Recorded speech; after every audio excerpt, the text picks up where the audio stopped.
네, 안녕하세요. 김영로 TV의 날짜 이야기입니다. 오늘은 10월 26일이 되겠습니다.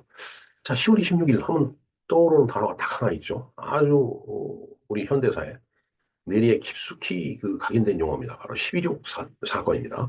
12.6 박정희 대통령 시해 사건이죠. 구체적으로 얘기를 한다면은 뭐 지난해든 지지난해든 내가 박정희 대통령에 대해서 그리고 오늘 공교롭게도 또 안중근 의사에 의해서 이제 저격당한 이토 히로부미가 죽은 날이 또 오늘입니다.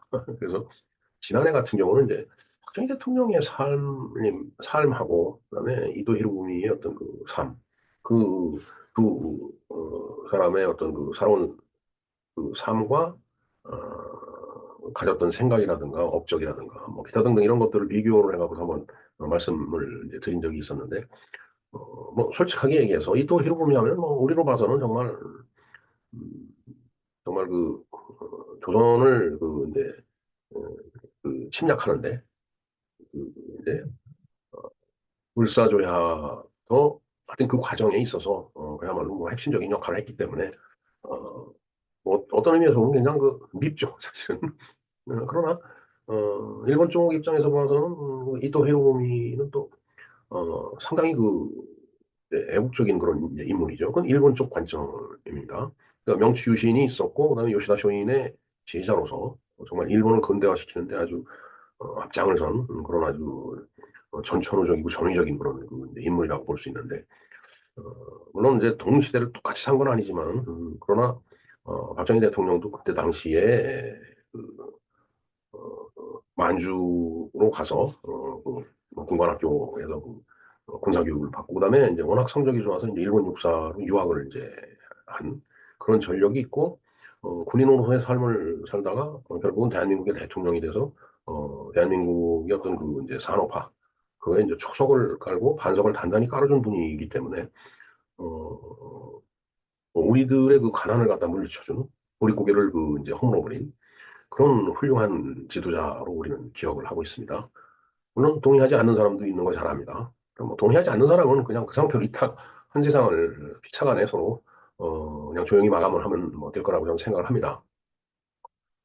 자 그래서 이 10월 26일은 이제 바로 그런 역사적인 사건 사고가 있었던 그런 날이긴 하지만 다른 일면에서 한번 쭉 살펴보니까 오늘이 또이 장영실의 날입니다. 장영실 하면은 조선 세종 때 참 과학자죠. 그야말로 발명가고 굉장히 이제 훌륭한 업적을 많이 쌓은 그런 인물인데 장영실의 날이 바로 오늘이기 때문에 우리가 장영실이라는 인물을 중심으로 해서 오늘 이야기를 좀 전개를 해볼까 합니다. 네, 그런가 하면은 장영실은 사실 어떻게 보면은 순수한 한국 사람 아니에요. 그러니까 중국에서 이렇게 넘어온 사람이더라고요. 근데 워낙 손재주도 좋고 머리도 비상하고 그래서 그때 세종대왕이 원했던 것을 전부 현실에서 발명품으로 구현을 한 그런 훌륭한 과학자였다라고 말씀을 드리고 그 업적을 기리기 위해서 바로 지금 후세의 과학자들이 장영실의 날을 이렇게 지정해서 그를 추앙하고 또 기념하는 이제 그런 행사를 이제 지금 벌이고 있다라고 보면 되겠습니다. 글쎄요, 참 조선시대 하면은 뭐 주자학보다 더 주자학스러운 그런 이제 조선의 성리학 때문에 완전히 산업공상이라는 어떤 계급 사회라고 할까 그에 이제 매몰이 돼갖고 정말 과학의 발전이라든가 정말 현실적인 어떤 먹고 사는데 온 국민이 먹고 사는데 편안한 그런 일을 하지 못하고 그냥 뭐 물론 뭐 이제 병폐로 흘렀기 때문에 그렇겠지만 특상공론이나 하다가 나라를 갖다 일본에도 넘겨준 그런 이제 이 아주 비운의 역사를 우리는 갖고 있고 우리는 또 잘 알고 있습니다.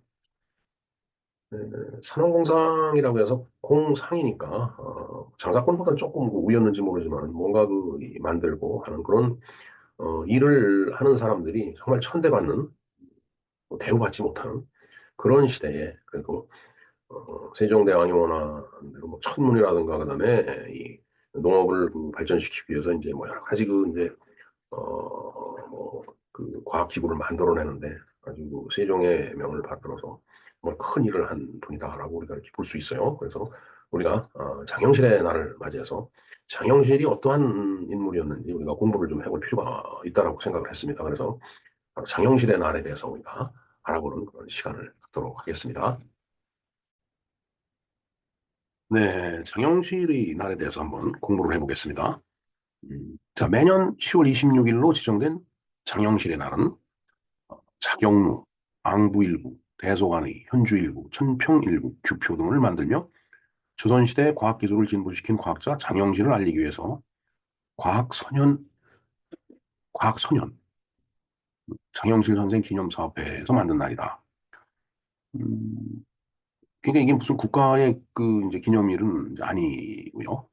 일종의 그 사회단체 같은 뭐 기념사업회면 뭐 사단법인 같은 그런 형태를 띠고 있을 것 같은데 그 사업회에서 이제 만든 날이 바로 장영실의 날이 되겠습니다.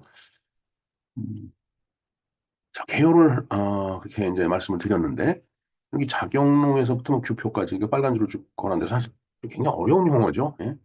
더군다나 한자를 우리가 뭐 그렇게 많이 하는 건 아니지만 왜냐면 그 한자 세대가 못 되기 때문에 음, 그 한자로 써놓으면 그래도 조금 더 이해하는데 보탬이 되지 않을까 하는 생각이 듭니다. 저 하나하나에 대해서는 이제 뒷부분에서 이제 개략적 내지는 상세한 설명이 나오니까 그때 보기로 하고요. 자, 일단 그 내용을 한번 보겠습니다. 자, 강력한 신분 제도를 바탕으로 양반 중심의 사회를 유지하던 조선시대에 천민은 백성 취급조차 받지를 못했다. 예. 뭐 산업공상이라는 어떤 그 소열도 있지만은 뭐 그 축에 못 끼는 사람들은 인간 취급을 못 받는 거죠. 백성 취급을 못 받은 게 아니라 인간 취급을 못 받은 거 아닌가 이런 생각을 해봅니다. 우리가 그 인도의 그 카스트 제도를 놓고서 아주 뭐 그 제도 자체가 매우 엄격하고 너무 그렇게 계급화돼 있다 이렇게 그 우리가 알고 있지만은 사실 정작 우리 사회도 특히 조선시대 때 같은 경우 마찬가지였다고 봅니다. 산업공상 어떻게 보면 또 카스트 제도 아니겠어요? 한국판 카스트 제도, 조선판이죠. 예. 그만큼 이 한반도에서 그 살아왔던 그 사람들도 그런 어떤 그 계급에 의해서 굉장히 잘 먹고 잘 사는 사람은 잘 살았고 천대받은 사람은 천대받았다. 그런 음, 우리의 역사를 갖고 있는 거죠. 자, 그런 의미에서 본다면은 그 공산주의 이론이 아주 쉽게 먹혀 들어간 이유도 뭐 그런 역사적인 배경이 있지 않을까 이런 생각을 해봅니다. 물론 이제 그것을 이제 뛰어넘은 그 이제 역사의 소년들이 많이 있었죠. 12번 보겠습니다. 하지만 개중에는 뛰어난 능력을 발휘하여 천출이라는 좋은 것을 벗어 던지고 역사에 자신의 이름을 또렷하게 새겨놓은 사람들이 있다. 예, 개중에 그런 여러 어, 천민 출신들 중에 뭐 이제 그런 의미라고 보면 되겠습니다. 천출은 아주 천한 출신이라는 얘기죠. 예. 좋은 글씨는 그 뭔가 낙인의 대명사죠. 예. 이렇게 천출이라는 그야말로 인간 이하의 부류다라는 그런 낙인 그걸 가슴에 이렇게 딱 이제 달고서 좋은 글씨를 그 다뤘던 누가인가요? 갑자기 이름이 생각이 안 나. 하여튼 그 그런 와중에서도 뭔가 아주 뛰어난 사람이 있어서 자신의 이름을 새겨놓은 사람이 있다. 그 대표적인 인물이 바로 세종시대 과학자 장영실이다. 이 얘기를 하고 싶어서 이제 저런 그 배경을 깔은 것 같습니다. 자, 선왕 태종의 혈흔이 낭자한 정치 안정이 기반 위에서 즉위한 세종은 태종 태세죠. 세종이 4대 임금인데 뭐 태종이 이제 여기 혈흔이 낭자하다라는 게 그만큼 이제 이 무력을 그 휘두르면서 이제 그 왕권을 차지한 그런 왕이 되겠어요. 그래서 이제 무력을 휘두르다 보니까 이제 다들 꼼짝 못하죠. 꼼짝 못하면 그게 안정이 되는 겁니다, 사실은. 꿈틀꿈틀할 때 이제 불안정한 거지. 그 기반 위에서 이제 세종이 이제 즉위를 했다라는 얘기죠. 자, 그래서 세종 그 즉위 초기부터 전제와 세제의 이 개혁이라는 후급한 과제에 마주쳤다. 자, 세제는 뭐 세금에 관련되어 있고, 전제라고 하는 것은 여기 받전자이지 않을까 하는 생각이 듭니다. 그러니까 그러면은 이제 이 투지 관리를 그 이야기하는 거라고 봐야 될 것 같아요. 예. 혹시 틀렸으면 댓글을 좀 달아주시기 바랍니다. 자, 토지의 분배와 공평무사한 세금 징수야말로 뭐 그 뒤에 말이 나오네요.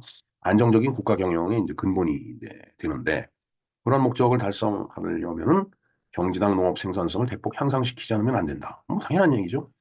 농업 생산성이 오르질 않는데 거기서 무언가를 자꾸 뺏어내려고 하고 뭐 자꾸 다고치면은 안 되죠. 사실 이 공산주의가 그래서 안 되는 겁니다.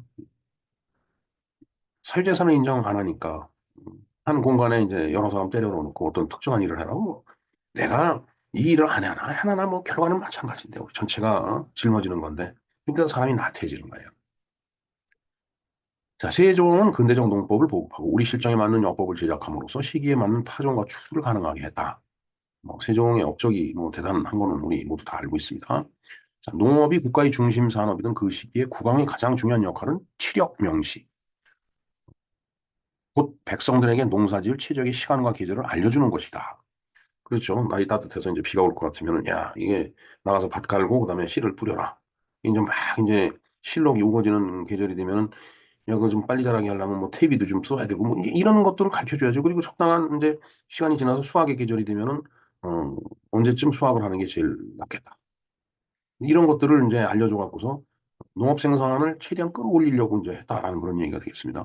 그런 의미에서 보면은 세종이 정말 이 정치는 그 잘했던 그런 분이라고 볼 수밖에 없습니다, 지금. 자, 세종은 한 발자국 더 나가 여기에서 농업 발전을 위한 과학기기 개발에 박차를 가했다. 굉장히 그 중요한 얘기죠. 왜냐하면 과학을 이용하면은 농업 생산성이 뭐 두 배, 세 배 이렇게 뛸 수가 있죠. 뭐 그건 우리가 현대 생활을 하면서도 많이 느끼는 겁니다. 뭐 예를 들어서 이제 박정희 대통령 시대 때 이제 통일교를 갖다 이제 개발했는데 그런 육종학이라는 과학이 없었으면 그건 불가능했던 거죠. 그러니까 과학에 힘을 빌린다라는 게 그만큼 중요했던 거예요. 자, 막연히 하늘의 뜻에 기대어 농사 지을 것이 아니라 과학의 힘을 빌려 자연의 변화를 예수화함으로써 기회는 최대화하고 우위는 최소화하겠다는 뜻이었다. 참 멋있는 말입니다. 예? 자연의 변화를 계수한다. 굉장히 중요한 거죠. 그러니까 비가 얼마나 내렸다, 뭐 적게 내렸다, 많이 내렸다. 적게 내렸을 때는 어떻게 할까? 그 생각을 했을 거예요. 그러면은 물을 가둬놔야지. 저수지를 만들자. 뭐 이런 그 생각을 했을 겁니다, 분명히. 이 상황에서 신분의 벽을 뛰어넘어 조선 최고의 발명가로 거듭난 장영실의 이름이 이제 빛나게 됐다. 장영실이는 어떤 사람이냐? 이 미리 좀 보니까 장영실이 조선 사람이 아니고 중국에서 온 사람이더라고요. 자, 장영실의 아버지는 원나라 소항주 출신의 귀화인이다. 장영실이 살던 시기는 중원에서 원나라가 축출되고 명나라가 기세를 올리던 그런 때다라는 얘기죠. 자, 중원 하면은 뭐, 어, 호북성, 호남성, 그 북경 그 일대. 그러니까 이제 중국의 중심이 되는 그 지역을 이제 중원이라고 얘기를 하죠. 우리나라의 중원은 충주시가 그 중원군입니다. 예. 국토의 한 가운데죠, 말하자면. 자, 중국에서 왕조가 흥망하면 수많은 망명객들이 조선으로 이제 몰려왔다. 아, 그 그렇지 않겠어요? 뭐 예를 들어서 뭐 당나라가 이제 뭐 망했다. 아니면 뭐 청나라가 망했다. 명나라가 망했다. 뭐 수나라가 망했다. 뭐 어떤 의미든 이렇게 융성했다가 이 흥망성쇠라고 하는 것은 뭐 인간의 피할 수 없는 그런 그 이제 그 어떤 그 삶의 도리이기 때문에 나라가 망하면은 이제 망명객이 생길 수뿐이 없는데 그러다 보니까 조선으로 몰려오게 돼 있다. 왜냐면은 중국에 이렇게 붙어 있는 나라가 조선이기 때문에 그런 거예요. 지식인 장영실이 어찌하여 천민이 되었을까? 그 해답은 바로 조선왕조실록에 나온다. 어머니가 동래현의 기생이었다. 이게 참 굉장히 그 이제 비참한 얘기가 됩니다. 그 조선시대 때의 그 이제 노비가 전 국민 그 조선 백성 한 반 정도가 노비였다라고 그랬죠. 최대한으로 많을 때 그 노비에 관련된 그 법을 정비를 해서 완전히 조선 땅에 정착을 시킨 사람이 누구냐? 이게 바로 이 세종이에요. 세종. 우리가 참 성군이라고 얘기를 하는데 아주 그 세종대왕이 남긴 업적 중에 아주 정말 천추의 한이 되는 업적이 바로 그 노비법이에요. 노비. 자, 그래서 여기에 보면은 조선의 엄격한 신분제도라는 게 이게 그 노비에 관련된 이제 법이다라는 얘기죠. 여기 종모법이라는 게 있어요. 어머니가 종이면 노비면은 그 자식은 무조건 다 그 노비가 되는 거예요. 부모 중 한 명이라도 천민이라면 자식은 무조건 천민이 된다. 근데 어 어머니가 노비면은 무조건 이제 천민이 이제 노비가 되는 건데 하여튼 일천즉천이라는 게 이제 바로 이제 그런 얘기죠. 예? 이거는 뭐 어머니 부모 중 한 명이다. 그럼 어머니가 노비가 아니다. 제가 알기로 그런 경우에는 노비에서 이렇게 그 노비가 되지 않는 걸로 그렇게 이제 알고 있는데 이제 저 말은 좀 검증이 좀 필요할 것 같습니다. 예. 하여튼 그러나 어머니가 노비면 그 자식은 무조건 노비예요. 그게 이제 조선시대 때 세종 때 만들어진 이 법칙이죠. 예. 자, 이러한 그 환경 속에서 이제 그 장영실이 이제 어, 태어나갔고 정말 천민으로 이제 세상을 이제 살아가던 거죠. 예. 어찌됐든 간에 두 번을 볼까요? 뭐, 이 중간에 건너뛰고.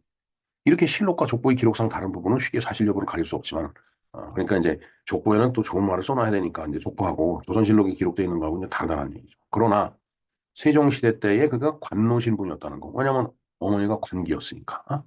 관노 신분이었다는 것은 분명하다. 자, 25번 보겠습니다. 기술자로서 장영실의 이름은 태종대부터 한양까지 널리 알려져 있었다. 즉, 손재주가 좋고 눈썰미가 좋았던 거죠. 그러니까 이제 동네 현의 병기 창고에 가서 이제 낡고 못 쓰게 된 병장기를 자꾸 손질해서 쓸 수 있게 만들어 주니까 아주 그 뭔가 손재주가 굉장히 좋았던 거예요. 눈썰미도 좋고. 그러니까 천재적인 자질을 그때부터 발휘했다라는 얘기죠. 그러니까 태종 때부터 이름이 알려져 있었다는 얘기죠.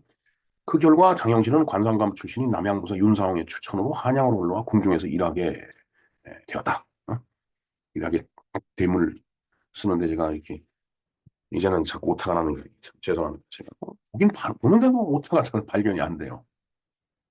도미가 아니고 도 뒤에 이를 치고 미음을 친다라는 게 미음을 치고 이를 쳐버렸어요. 그래서 도미가 됐습니다. 이렇게 됐다는 뜻이에요. 자, 그런데 이제 천민의 어으로 이제 벗어던질 수 있었다는 얘기죠.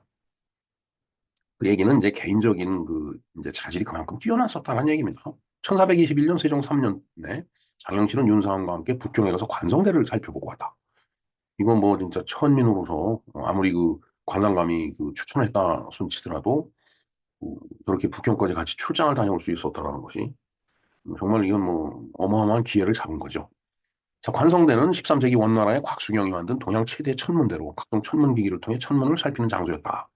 그래서 그 가서 수학여행 비슷한 그런 출장을 다녀와 갖고 그것을 그 본 경험을 토대로 해서 장영실은 세종시대에 여러 가지 천문기기를 이제 만들었다라는 얘기가 되겠습니다.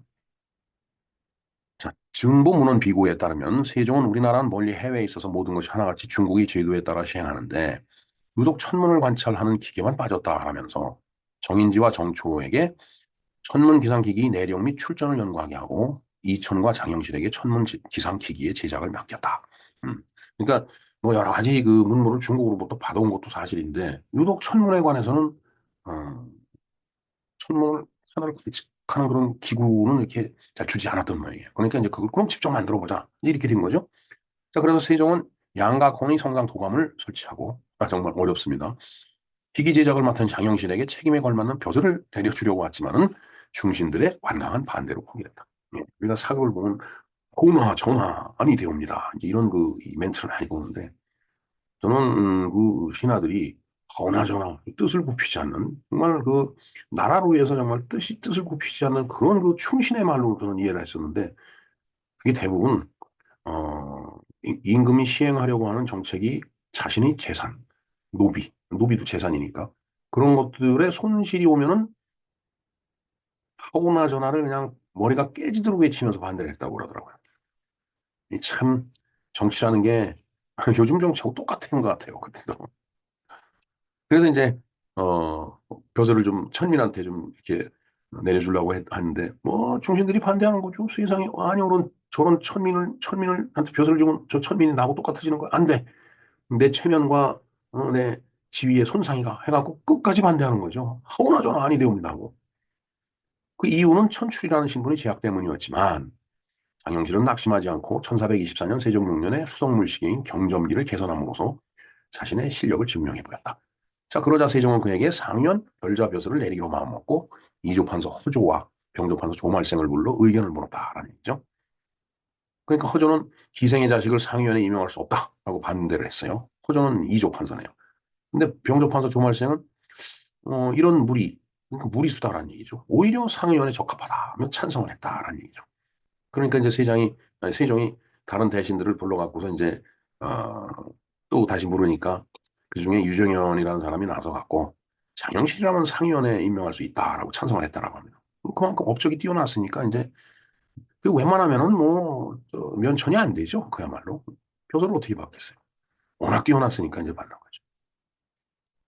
그러니까 이 개천에서 용난다는 말이 이제 예, 우리 근세사에 이렇게 나타난 말이지만 저런 사회적인 분위기 속에서는 개천에서 용이 날 수가 없는 겁니다. 나오던 용도 모가지가 싹둑 잘려갖고 나올 거 아니에요. 그럼 죽는 거죠. 예. 자, 세종은 그 여러 대신들이 공론을 거친 다음에야 장영실에게 상위원 별좌 벼슬을 내렸다. 상위원은 임금의 의복을 만들고 권례의 재물과 보물을 관리하던 관청이었다. 거기에 별자라는 벼슬을 이제 줬네요. 별자는 종오품의 문반직으로 월급은 없고 무관이었지만 장영실은 천민의 너울을 벗어 던지는데도 충분한 자리였다. 아니 세상에 월급을 안 주는 그런 공무원도 있나요? 정말 참이요. 자, 보로관, 녹이 없는 관리다. 참 요즘 같으면 난리 날 일입니다. 자, 하지만 이듬해인 1425년 5월 25년이면은 세종 7년이네요. 실적 빠졌습니다. 5월 장영실은 이간이라는 자의 뇌물을 받은 혐의로 대사성 황현, 양주부사 이승직 등과 함께 해형 20대를 뇌물을 받았군요. 그렇죠. 신분이 갑자기 변동이 돼갖고 뭐 벼슬이라는 게 권력이니까 요즘도 예, 똑같아요. 요즘도 무슨 그 장, 무슨 의원 뭐 이렇게 딱 직함이 붙고 나면은 그게 권력이라서 사람들이 바로 가서 줄을 서고 머리를 조아립니다. 이때도 그랬을 거라고 봅니다. 예? 그래서 이제 그런 권력에 줄을 대는 사람이 있으니까 아이 뭐 장영실 영실형 뭐 가서 커피 한잔 하시죠. 이렇게 이제 끌고 들어가죠. 예? 커피 한잔 마시는 거야 흔히 있을 수 있으니까. 그래서 조금 있으면 아이고 뭐 한 식사 같이 한번 하시죠. 그래서 뭐 몇만 원짜리 밥을 사줘요. 그리고 조금 있다가 아이 술 한잔 하시죠. 예? 그 다음 에 만났을 때는 아이 뭐 노래방 가시죠. 그 노래방이 이제 룸사롱이 되죠. 이제 그럼 이제 그때 가서 이제 이게 뭐지 하고 느끼면은 그게 이제 빼도 박도 못한다라는 상황이 되는 거예요. 그걸 이제 빼박이라고 하죠. 그래서 이제 최근에 그 대통령 아들들이 상당히 많이 그 처벌을 받은 그 케이스들이 있는데 아마 다 그런 거예요. 와서 줄 대고 뭐 자꾸 뭐 밥 사주고 술 사주고 하다 보니까 빠져갖고 빼도 박도 못하는 상태가 돼갖고 큰 이제 범죄의 연루가 되는 겁니다. 아마 장영실도 그런 거 아니었나 하는 생각이 드네요. 자, 그럼에도 장영실은 세종의 배려로 궁궐에서 자신의 직무에 종사했고 수시로 사신을 따라 명나라로 오가며 우수한 과학기술을 입수했다. 참 세종이 많이 봐준 거네요. 그러나 그것도 뛰어난 재능이 있었으니까 그게 버텼던 거지. 뭐 저 같은 그런 수준이라면은 뭐 바로 또 쫓겨났지 않았을까 하는 생각을 해봅니다. 자, 그래서 이제 그, 어, 이 천문을 관측하는 기구들을 만들어내는 거죠. 조선의 눈으로 하늘을 보다. 이거 굉장히 중요한 말이죠. 예. 우리가 만든 도구로다가 하늘을 본다. 이런 얘기죠. 천문을 읽는다는 얘기. 자, 세종은 1432년 14년, 세종 14년에 농업생산성 향상을 위한 과학기술 프로젝트를 본격적으로 가동을 했다. 자, 여기에 이제 제가 프로젝트라는 말을 썼는데, 이거 영어죠. 그러니까, 아니, 이거 위작이야. 이거 가짜야. 이렇게 얘기할 수도 있죠. 예. 조선시대에 웬 프로젝트라는 말을 써? 이런 식으로. 하여튼, 어울리지 않는 영어를 써서 죄송합니다. 자, 천문 관측기구를 제작하는 의표 창제를 시작하면서 예문관 제약 정인지에게 총지휘를 맡기고 천문 관측 관청인 서운관을 확장하는 한편 대형 천문대인 대간의대를 경복궁 안에 소형 천문대인 소간의대를 북부 광화방 인근에 지었다라고 하네요. 네, 광화방이 북부 어딘지는 모르겠습니다. 경복궁 북쪽에 있는 모양입니다. 경복궁은 이제 우리나라 법궁이죠. 근데 사실 법궁이지만 법궁으로서 역할을 제대로 못했습니다. 그래서 이제 조선시대 때 왕들이 대부분 이 경복궁이 아니라 저 창덕궁에 가서 머물렀다라고 하는 얘기가 있죠. 예. 창덕궁도 가보니까 참, 뭐그 비원하고 이렇게 또 연결도 되고, 하여튼, 뭐 좋은 궁전이죠. 예. 자, 대간의대는 높이가 9.5m 이르는 왕립 천문대로서 당시 세계에서 가장 큰 규모였다. 글쎄요, 그때 당시 세계에서 천문대가 또 돈은 없었는가 보죠. 예. 자, 장영실은 이천과 함께 간이대에 필요한 각종 기구 제작에 나갔다. 과거 명나라의 관성대에서 입수한 정보가 커다란 미천이 되었다. 천체의 위치만 측정하는 기기인 간이를 만들어 한성의 위도를 새로 측정하는 한편 그 결과를 기준으로 각종 기구를 제작하기 시작을 했다. 참 위도로 측정한다는 거. 이 위도는 계절하고 큰 관계가 있죠, 사실은. 자, 1년 후 천체의 위치와 시각관계, 태양과 달의 운동을 측정할 수 있는 혼천위를 제작하는 데 성공을 했다. 혼천위를 어떻게 쓰는지 모르지만 여기에 태양과 달의 운동을 측정하는 그런 기구가 되겠습니다.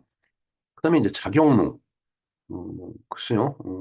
자는 스스로고 격은 친다는 뜻이고 루는 이게 이게 눈물이 흐르듯이 이렇게 흐른다는 얘기이기 때문에 이게 이제 일단은 물시계라고 보면 되겠네요.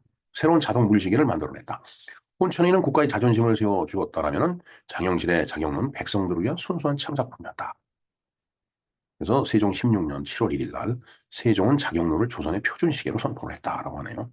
그때부터 자경루에서 시간을 알려주면 궁궐 밖에 있는 종루에서 북이나 종을 쳐서 오정이나 인정 등의 시각을 백성들에게 알려주었다.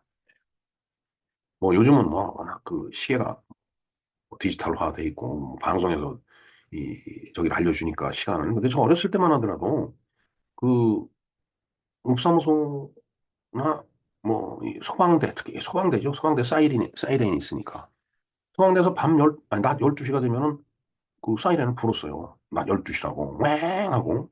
그걸 우리가 어려서 오종 본다고 그랬어요. 오종. 근데 오종이 아니라 오정이죠. 정확한 발음은. 물론 인정, 밤 10시요. 그때는 이제 잠자야 될 시간이니까 뭐 사이렌을 불거나 뭐 이제 그런 일은 없었지만, 낮 12시에는 꼭 사이렌을 불었습니다. 그래서 사람들이, 아, 지금 12시구나. 그땐 시계도 별로 없었으니까. 그래서 뭐 배꼽 시계에 의존하다가 사이렌 소리를 듣고서, 아, 밥 먹으러 가야지. 점심 먹으러 가고 그랬던 거예요. 자, 서울의 거리인 지금의 종로가 바로 이 종로에서 유래된 것이다. 라는 얘기네요. 그다음에 1437년 장영실이 또 하나의 자동 문시계인 옥루를 완성을 했다라고 하네요. 예, 이 옥루 역시 그 물시계고, 그 다음에 농사일에 이제 필요한 거다라는 얘기죠.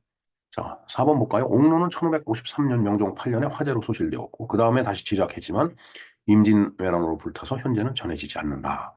아이고, 좀 아깝네요, 정말. 예.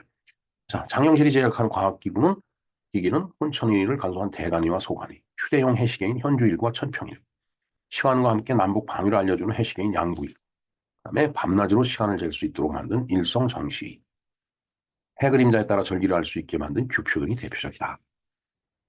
우리가 그 이제 지금 24절기를 쓰고 있는데 14절기는 양력입니다. 흔히 뭐 춘분, 추분 뭐 이런 거 이거 음력으로 알고 있는 분들 많은데 음력이 아닙니다. 그건 정확하게 1년을 24수로 이렇게 나누어 갖고서 이 절기를 만들어 놓은 거죠. 그 절기가 음력은 이 태양 움직임과 일치를 하지 않으니까 이제 날짜가 왔다 갔다 하지만은 거기다 태양 움직임에 맞춰 갖고서 절기를 딱 정해 놓으니까 24절기 15일마다 딱딱딱딱딱 이 절기가 이렇게 바뀌는 거죠. 근데 그러면서 날이 추워진다, 더워진다, 그다음에 뭐 바람이 선선해진다, 낙엽이 진다, 이슬이 내린다 이걸 다 정해 놓은 거예요. 그게 24절기입니다. 김영록 TV의 날짜 이야기에서 24절기를 전부 다 소개를 드렸어요. 자, 그다음에 이제 갑인자, 금속 활자를 추구기, 네? 그 추구기도 만들고 수표, 이 수표교가 있죠 지금 저기 그 청계천에 가면은 그 다리 이름도 여기서 이제 유래가 된 거다라는 얘기입니다. 강우량을 알아볼 수 있다라는 점에서 매우 실용적이었다. 자, 그런데 그 성공신화가 가마와 함께 무너지다라고 되어 있습니다. 뭔 내용인가 한번 볼까요? 자, 세종실록 1442년 3월 16일자 기록이다. 그 해 바로 세종이 어가에 올랐다가 가마가 부서졌다는 얘기예요. 근데 이 세종이 타는 가마가 어, 설계를 장영실이 하고 장인 임효돈이 만들었는데 이게 설계를 이제 잘못했다라고 해갖고 너희 이놈의 자식 임금을 어떻게 해코지 하려고 응? 설계를 이상하게 한 거 아니냐 해갖고서 이제 졸지에 이제 탄핵을 받아갖고서 죄인의 몸이 됐죠. 파직이 돼갖고 곤장을 80대라고 이제 세종이 조치를 했습니다. 글쎄 참 그 우리가 세종 선구라고 얘기하지만 노비 제도를 그 이제 완벽하게 갖춘 사람이기도 하고 아니 어떻게 자기 신복같이 진짜 자기를 도와준 사람은 글쎄 그 가마가 부서졌다고 그래갖고 곤장을 80대를 때려 곤장 80대 맞으면 뭐 엉덩이 뼈가 다 늘어날 거라고 보여집니다. 뭐 요새는 곤장이란 게 없으니까 참 알 수 없지만은 정말 80대 맞아보세요 정말. 우리가 학교 다니면서 선생님한테 그 몽둥이로 궁둥이 한 두세 대만 맞아도 아파갖고서 그냥 쫙쫙 뻗어지는데 더군다나 참 저 군에 있을 때 그 5파운드 꽃갱이짜리로 한 대만 빼치면 정말 저는 친구들이 쫙쫙 뻗죠. 예. 근데 그걸 80대를 때렸다. 이건 아주 비인간적인 제도죠. 정말 참 세종이 성군이라고 하는데 정말 여러 가지 그 문제가 많아요. 뭐 얼마 전에 어떤 그 이제 글을 하나 받았는데 보니까 세종에 대한 유감 네 가지가 있더라고요. 그 네 가지가 바로 그 중에 하나가 지금 기억나는 게 어, 바로 그 저기 노비제도를 완성한 거. 언젠가 제가 소개를 좀 해드리겠습니다. 세종의 네 가지 단점. 자, 그래서 46번 보겠습니다. 자, 미천한 출신 성분 때문에 사가들로부터 외면당했을 수도 있고, 갑작스런 지위 상승으로 인해 오만하고 나태해져서 그럴 수도 있다. 이건 이제 세종이 80대 곤장을 이제 때리라고 한 것에는 두 가지 이유가 있었을 거다라는 얘기죠. 미천한 것이 표수를 해? 그래갖고서 사가들, 이제 주변에 있는 아주 이 말이 현란한 인간들이 또 세종한테 가서 저놈 좀안 됩니다. 전화 같은 가마를 부서지게 만들었다라고 좀 두드려 패야 됩니다. 이렇게 얘기했을 수도 있고, 그다음에 갑작스럽게 이제 지위가 올라가니까 권력 앞에서 오만해지죠. 예. 저건 저도 제 스스로 경험을 해봤습니다. 정말 오만해집니다. 권력을 주게 되면. 예. 그리고 또 나태해지죠. 왜? 그 밑에 관리 공무원들이 다 해주거든요. 그러니까 나태해져요. 그리고 오만해지고. 정말 참 그때나 지금이나 똑같은 것 같습니다. 자, 그럼에도 불구하고 장영실은 귀천이 용을 했던 전제 정치 시대의 강고한 신분의 벽을 뚫고 조선 최고의 과학자가 되었던 인물이다. 매 순간마다 뜨겁게 열정을 불살랐던 그는 아직도 조선 최고의 발명가다. 성공을 꿈꾸는 모든 이들의 표상으로 남아있다. 맞는 얘기죠, 진짜. 지금도 마찬가지입니다, 저건. 자, 오늘날 우주를 유영하고 있는 소행성 68719호에는 장영실이라는 이름이 붙어 있으며 아직도 그는 별빛을 반짝이며 우주 공간을 유영하고 있다. 예, 우리가 지나가는 과거이기 때문에 확인을 할 수는 없지만 한편 생각하면 공부를 열심히 했는데 화가 나겠죠. 예? 미천한 신분 때문에 곤장 80대를 맞고서 모든 것을 다 잃어버리는 아니면은 주변의 어떤 모함에 의해서 그렇게 됐든 정말 우수한 과학자였던 장영실은 여기서 그 행진이 끝난 거다라는 그런 얘기가 되겠습니다. 하지만 장영실은 많은 업적을 남겼죠. 그렇기 때문에 지금 어, 소행성까지도 장영실이라는 이름을 붙일 정도면 우리가 이 우주 은하계를 보면서 토성이나 이런데 보면은 지금 이제 우주성이 있잖아요. 그 이름이 다 붙어 있잖아요. 그 붙어 있는 이름들은 그리스 로마 시대의 어떤 신화로부터 온 것도 있겠지만은 그러한 일을 하는데 이름을 남겼던 사람들의 이름을 갖다 붙이고 있어요. 장영실도 그 중에 이제 한 분이다라고 얘기를 할 수 있겠죠. 자, 하지만은 이러한 일을 했던 소위 그 공이잖아요, 공.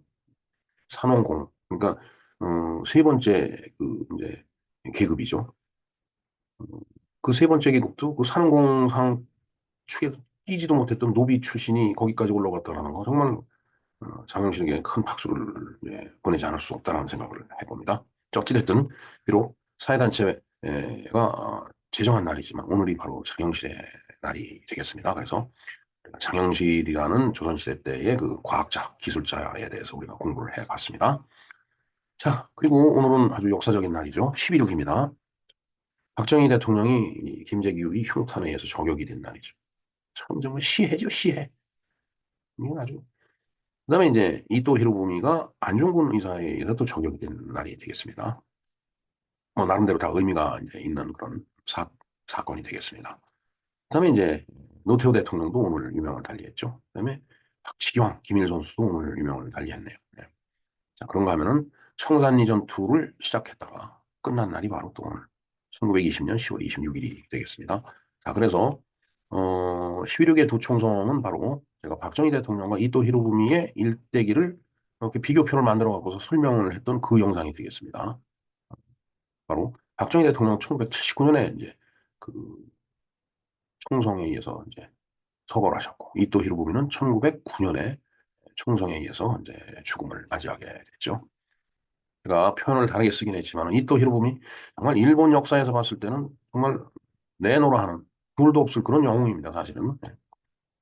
그것은 또 역사를 보는 입장이 다르기 때문에 그런데 제가 이런 말을 했다고 또 토착외구라고 하는 사람들도 있을 겁니다. 자, 그 다음에 이제 청산리 전투에 대해서도 제가 말씀을 한번 드렸고 쭉 열거한 오늘 유명을 달리한 그런 사람들, 그런 분들 제가 이름을 거명해 봤습니다. 네, 이상 장영실의 날과 11.6을 맞이해서 김영로 TV에서 바라본 오늘의 소사 날짜 이야기였습니다. 감사합니다.